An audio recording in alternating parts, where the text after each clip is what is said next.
अच्छा है। अभी तक लगभग 12 लोग जा चुके हैं, ऐसी खबर है आप लोगों की। अब मेरी जानकारी में अब तक 20 लोग जा चुके हैं। अब वो 8 WT वाले हैं, क्या है मैं नहीं कह सकता। इनको WT वालों को भी जोड़ के मौत की संख्या बतानी चाहिए। क्या लग रहा है छुपा रहे? छुपा ही नहीं, सवाल ही नहीं, ऐसे में छुपाया ही जाता है। प्रशासन जहाँ जिसका है वो कोशिश करते हैं कि मौत के आंकड़ों को छुपाए ताकि उनको मुआवजा तक हम देना पड़े। जी, 12 मौत कहाँ है? मैं भी तो कह रहा हूँ, मुझे 12 मौत की जानकारी ऑफिशियली है, मगर अनऑफिशियली मुझे कल से ही जानकारी है कि 20 लोगों की मृत्यु हो चुकी है और घायलों में से पता नहीं कितने लोग बचेंगे, नहीं कहा जा सकता। अब देखिए, ये सब बातें छोड़िए, अभी आप, मैंने तो अपने साथियों को कहा है कि रेल मंत्री कौन होता है बेचारा, उसको तो काम करने के लिए दिया नहीं जाता, हाथ बंधे हुए हैं। जो ऐसा कर रहा है नरेंद्र मोदी प्रधानमंत्री, उसको इस्तीफा देना चाहिए।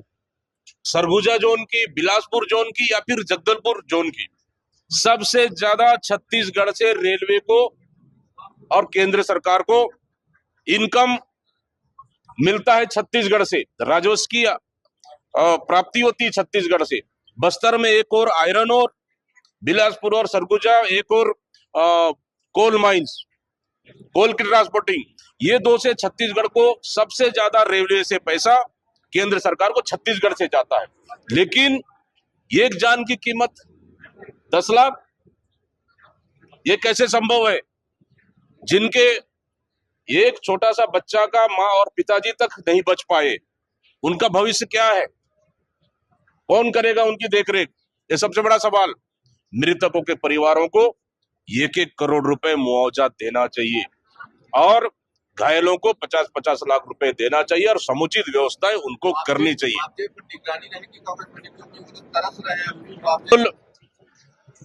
केंद्र सरकार को और रेलवे को तो ऐलान कर देना चाहिए कि 1-1 करोड़ मुआवजे और 50-50 लाख रुपए, जो मृतक है उनको 1-1 करोड़ रुपए और जो घायल है उनको 50-50 लाख रुपए देना चाहिए और जो जिम्मेदार है उनके ऊपर कार्रवाई करनी चाहिए। और डबल इंजन की सरकार, चाहे छत्तीसगढ़ सरकार हो या केंद्र सरकार हो, दोनों मिलकर छत्तीसगढ़ को पूरी तरह से, रेलवे के सिस्टम में फेलियर है दोनों।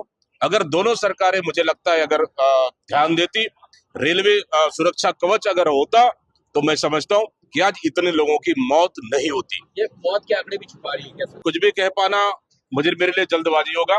अभी 11 की संख्या, 11 से 12 की शायद संख्या है और मैं तो हम तो ऊपर वाले से शुक्रगुजार भी करेंगे कि जो भी अभी घायल है वो ठीक हो जाए और जल्द ठीक हो जाए। डबल इंजन की सरकार क्या रेलवे के इंजन को नहीं संभाल पा रही है? बिल्कुल, ये डबल इंजन की सरकार बड़ी दावा करती है और रेलवे में पूरी सिस्टम फेलियर है और कहीं ना कहीं ये राज्य और केंद्र सरकार की फेलियर की वजह से और उनकी गैर जिम्मेदाराना की वजह से आज छत्तीसगढ़